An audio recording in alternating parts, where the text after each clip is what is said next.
तो पिछले पार्ट में युहाओ का आखिरी टेस्ट शुरू हो चुका था, लेकिन कमाल की बात ये है कि युहाओ सिर्फ इस टेस्ट को देख सकता है। इसके बीच वो कुछ कर नहीं सकता, क्योंकि यहाँ इस टेस्ट के दौरान गॉडेस ऑफ लव ने वैंक्वेर और वेंगडोंगर को आमने सामने खड़ा कर दिया था। दोनों को ही बता दिया था कि वो दोनों ही युहाओ को पसंद करती है, लेकिन युहाओ सिर्फ किसी एक का हो सकता है। इसलिए उन दोनों के बीच लड़ाई होगी।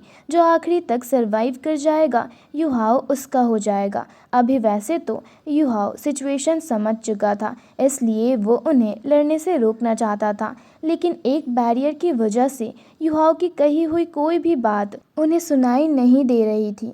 अभी इस पार्ट की शुरुआत में वो वहाँ आपस में बात करते हुए युहाओ को नोटिस तो कर लेती है, लेकिन बैरियर के कारण उन्हें युहाओ की एक भी बात सुनाई नहीं देती। अभी गॉडेस ऑफ लव बहुत देर से उन्हें बातें करते हुए देख रही थी। इसी वजह से वो कहती है कि अगर तुमने लड़ना शुरू नहीं किया तो युहाओ के साथ ठीक नहीं होगा।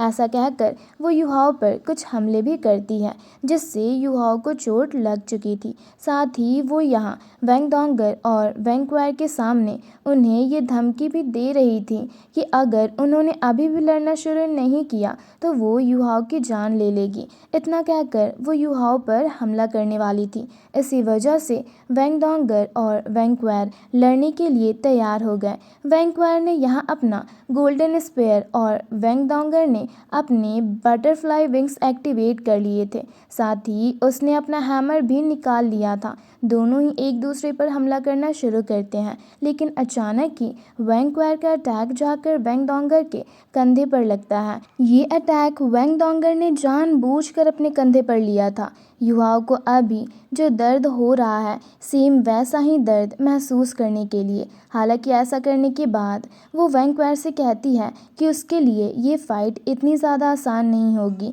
और इतना कहकर वो हमला करने लग जाती है। दोनों ही यहाँ अपनी पूरी पावर का इस्तेमाल कर रहे थे, जिससे ये बात क्लियर थी कि दोनों ही जीतने के लिए लड़ रहे हैं। वैसे लड़ते वक्त वेंगडोंगर अपने बटरफ्लाई विंग्स को एक्टिवेट करते हुए हवा में आती है, लेकिन तभी वैंक्वेर अपने एक ही हमले से उसके बटरफ्लाई विंग्स को डिस्ट्रॉय कर देती है। लेकिन यहाँ विंग्स के डिस्ट्रॉय होते ही बहुत सारी छोटी छोटी बटरफ्लाइज फैलने लगी थी, जिन्होंने वैंक्वेर को घेर लिया था। वैंक्वेर को उनसे खतरा महसूस नहीं हुआ।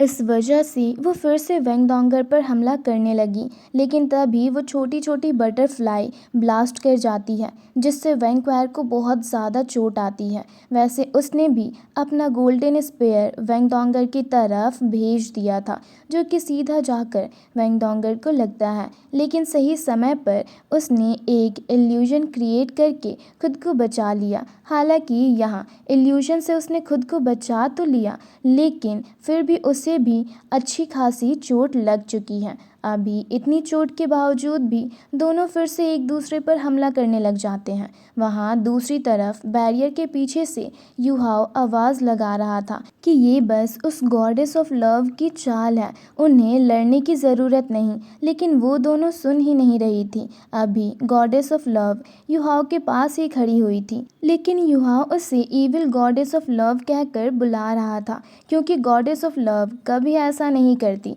युहाओ अभी गुस्से में उससे कह देता है कि वो बस दूसरों का इस्तेमाल करना जानती है, वो गॉडेस ऑफ लव हो ही नहीं सकती। जिस पर गॉडेस ऑफ लव हंसते हुए कहने लगती है कि ये चीज़ मैंने तुम इंसानों से ही सीखी है। उसे अपने पुराने पल याद आ रहे थे, जहाँ उसके लवर ने गॉड की पोजीशन के लिए उसे जान से मारा था, और ये वही जगह थी जहाँ उसके लवर ने उसे मारा था। तब गॉडेस ऑफ लव के अंदर सिर्फ लव था, लेकिन उस दिन के बाद उसके अंदर एक नफ़रत ने जन्म लिया, और अभी ये जो गॉडेस ऑफ लव है, ये वही नफ़रत है जो कि नहीं मानती कि इस दुनिया में असली प्यार एग्जिस्ट करता है। अभी ऐसा कहते हुए वो हंस रही थी, और साथ ही युवाओं को बता रही थी कि ये टेस्ट कोई असली टेस्ट नहीं है। भले ही कोई इसे पास कर ले, लेकिन फिर भी यहाँ से जिंदा कोई बचकर नहीं जा पाएगा। मतलब यहाँ अगर इन दोनों ने एक दूसरे की जान नहीं भी ली तो भी गॉडेस ऑफ लव खुद ही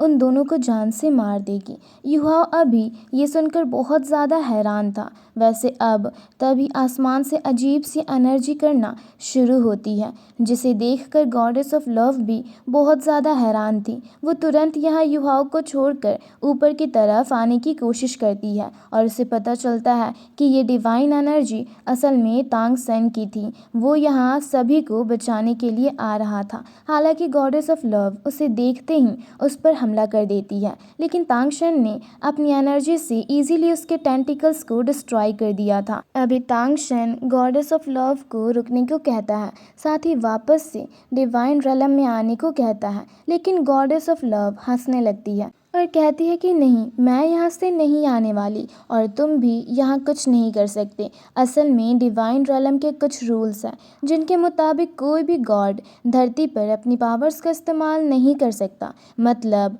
मॉर्टल रूप में अपनी पावर का इस्तेमाल नहीं कर सकता। अभी वैसे तो गॉडेस ऑफ लव भी एक गॉडेस है, लेकिन वो बहुत समय पहले मॉर्टल रेलम पर आ चुकी थी। इस वजह से उसके ऊपर ये रूल लागू नहीं करते। इसी वजह से वो यहाँ अपनी पावर्स का इस्तेमाल कर पा रही है। अभी तांग सेन चाहकर भी उन रूल्स को नहीं तोड़ सकता, इसलिए वो समझ चुका था कि वो कुछ नहीं कर पाएगा। अभी गॉडेस ऑफ लव हंसते हुए कहती है कि अब जब तुम यहाँ आ ही गए हो तो अब इन सभी को अपनी आंखों से मरते हुए देखो। इतना कहकर वो फिर से अपने टेंटिकल्स की मदद से युहाओ पर हमला करती है, क्योंकि वेंगडोंगर और वेंक्वेर तो खुद एक दूसरे को ख़त्म करने में लगे हुए हैं। युहाओ वैसे तो उसके टेंटिकल से बचने की कोशिश कर रहा था, लेकिन एक सवाल अभी भी उसके मन में था कि क्या वो गॉड को हरा सकता है। अभी इसी डाउट के कारण युहाओ खुद आगे बढ़ने में हिचकिचा रहा था, लेकिन कोई रास्ता ही नहीं है। अगर इसने जल्दी नहीं की तो वहाँ वेंगडोंगर या वेंक्वेर में से कोई अपनी जान गंवा देगा। युहाओ वैसे तो यहाँ स्नो गॉडेस की मदद लेता है उन टेंटिकल्स को फ्रीज करने में, लेकिन वो भी ज़्यादा देर तक मदद नहीं कर सकती थी, क्योंकि गॉडेस ऑफ लव की पावर सच में बहुत ज़्यादा है। उसने किसी तरह से युहाओ को फिर से उन टेंटिकल्स के बीच पकड़ लिया। अभी दूसरी तरफ वहाँ गॉडेस ऑफ लव वेंक्वेर और वेंगडोंगर से कहती है कि अगर उन्होंने ये लड़ाई जल्दी ख़त्म नहीं की तो वो युहाओ की जान ले लेगी, क्योंकि वो दोनों पहले ही बहुत देर से लड़ रहे हैं। अभी ये सुनते ही वेंगडोंगर तुरंत ही रुक जाती है, साथ ही वेंक्वेर से भी रुकने को कहती है। उसने सोच लिया था कि आखिर ये लड़ाई कैसे ख़त्म करनी है। वो जानती है कि अगर वो दोनों इसी तरह से लड़ते रहे तो कोई फ़ायदा नहीं है। गॉडेस ऑफ लव युहाओ की जान ले लेगी, लेकिन अगर ये लड़ाई ख़त्म हो जाती है तो कम से कम युहाओ यहाँ से बचकर निकल तो जाएगा। इसी वजह से वो वेंक्वेर से कहती है कि तुम्हें नहीं पता कि असली प्यार क्या होता है, और इसके बाद वो तुरंत ही अपनी पावर्स को एक्टिवेट करके खुद ही के दिल पर हमला कर देती है। ऐसा करते हुए उसने गॉडेस ऑफ लव से भी ये बात कही कि वो असली गॉडेस ऑफ लव हो ही नहीं सकती, क्योंकि वो खुद प्यार के मतलब को नहीं समझ पाई है। वेंगडोंगर बोलती है कि प्यार का तो असली मतलब ही सेक्रीफाइस होता है। इतना कहकर उसने खुद पर हमला किया और देखते ही देखते वो बस एक स्पिरिट में बदल कर रह गई। अभी वो स्पिरिट युहाओ भी देख पा रहा था। वेंगडोंगर वहाँ युहाओ के करीब आकर उससे कहती है कि वो यहाँ से सेफली निकल जाए, साथ ही वो बाकियों को भी बचाएगा। उसे युहाओ पर पूरा भरोसा है। इतना कहकर वेंगडोंगर धीरे धीरे गायब होने लगी थी। अभी युहाओ कह रहा था कि आखिर मैं ऐसा कैसे करूँगा। गॉडेस ऑफ लव एक गॉडेस है और वो मुझसे बहुत ज़्यादा ताकतवर है, लेकिन ऐसा कहते हुए उसे कुछ याद आता है। वो याद करता है कि गॉडेस ऑफ लव को धोखा मिला था, उसके लवर ने उसे जान से मार दिया था। इसका मतलब गॉडेस ऑफ लव एक बार मर चुकी है, और जो मर जाए वो कैसे गॉड हो सकता है। हालांकि अभी मेन बात ये नहीं है, मेन बात ये है कि गॉडेस ऑफ लव एक बार मारी जा चुकी है। इसका मतलब नेक्रोमेंसी उस पर इस्तेमाल की जा सकती है। युहाओ ये सोचते ही थोड़ा सा खुश हो गया, क्योंकि फाइनली अब वो कुछ कर पाएगा। लेकिन तब तक वेंगडोंगर उसकी आंखों के सामने से गायब हो चुकी थी। अभी युहाओ को ये देखते हुए बहुत ज़्यादा ज़्यादा गुस्सा आ रहा था। वो वेंगडोंगर से कहता है कि तुम मेरा वही इंतज़ार करना, और इतना कहकर अपनी नेक्रोमेंसी की पावर को एक्टिवेट करना शुरू करता है। उसे फिर से उन टेंटिकल से रिलीज़ होता देख अभी गॉडेस ऑफ लव बहुत हैरान थी, लेकिन जब वो युहाओ को नेक्रोमेंसी की पावर इस्तेमाल करते हुए देखती है तो थोड़ा और ज़्यादा हैरान हो जाती है। हालांकि उसे नहीं लगता कि एक मॉर्टल नेक्रोमेंसी को ज़्यादा अच्छे से इस्तेमाल कर पाएगा, इसलिए अभी भी डरने की कोई बात नहीं थी। पर तभी युहाओ अपनी पावर का इस्तेमाल करना शुरू करता है। गॉडेस ऑफ लव देखते ही समझ जाती है कि ये कोई मामूली नेक्रोमेंसी हो ही नहीं सकती, क्योंकि यहाँ उसकी खुद की पावर्स बहुत कम साबित हो रही थी। वो तुरंत ही पावरफुल हमले करना शुरू करती है, पर वो भी युहाओ को रोकने के लिए काफ़ी नहीं थे। वहाँ दूसरी तरफ तांग सेंग भी अभी ये देखकर बहुत खुश था, क्योंकि उसे भी एक आइडिया आ चुका है। वो तुरंत इलेक्ट्रोलक्स को वहाँ बुलाता है। इलेक्ट्रोलक्स वह बहुत ही ज़्यादा कूल एंट्री लेता है और युहाओ से कहता है कि चलो इस लड़ाई को ख़त्म करते हैं। इतना कहते हुए इलेक्ट्रोलक्स और युहाओ दोनों ही कंबाइन हो चुके थे। युहाओ बिल्कुल गॉड मोड में आ चुका था और साथ ही इलेक्ट्रोलक्स ने अपनी पावर की मदद से अनडेड्स को भी समन कर लिए थे, जिससे उसकी अनडेड आर्मी निकल कर आ रही थी। अभी पहले तो गॉडेस ऑफ लव को यही लगता था कि इलेक्ट्रोलक्स भी कुछ नहीं कर पाएगा, क्योंकि वो खुद डिवाइन रलम से आया है, इसलिए मॉर्टल रलम में उसके लिए भी कोई रूल्स लगते हैं। लेकिन इलेक्ट्रोलक्स किसी रूल को फॉलो नहीं करता, इसी वजह से वो यहाँ अपनी पावर को इस्तेमाल करने में बिल्कुल भी नहीं हिचकिचाते।